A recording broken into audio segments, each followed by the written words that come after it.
Manchester United asyik menang je. Apa benda ni weh? Mestilah kita kena poyo. Manchester United baru saja membangaukan Tottenham Hotspur 2-0 dan sejujurnya abang tak puas bro. Kalau bukan kerana Vicario jadi kucing dengan 2 gol offside, confirm Spurs dah kena bantai sekurang-kurangnya 7 atau 8-0 bro. Bayangkan first half saja kita dah ada 5 peluang keemasan untuk skor.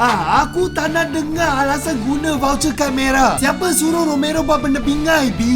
Jujur cakap permainan kita agak slow lah, terutamanya build-up serangan. Macam tak cukup makan nasi, kurang tenaga dengan intensity. Tapi slow kita korek dapat juga mencipta peluang untuk skor. Bukan senang bro, kerana defensive shape Spurs solid gila, terutamanya kat second half. Banyak orang akan bagi kredit kepada Bruno dan Mbeumo untuk jaringan gol mereka. Tapi untuk abang, aku sangat impress dengan permainan Amad Diallo baru-baru ini. Dia bukan lagi poyo dan tamak macam dulu. Defensif bagus, rajin track back, lingkar padu, first touch cantik. Inilah team play yang kita nak. Kredit juga kepada defensif Harry Maguire serta beberapa line breaking pass Martinez yang padu gila, terbaik lah. Apa-apa pun abang cuma nak cakap, jangan ketar-ketir, Manchester United is back.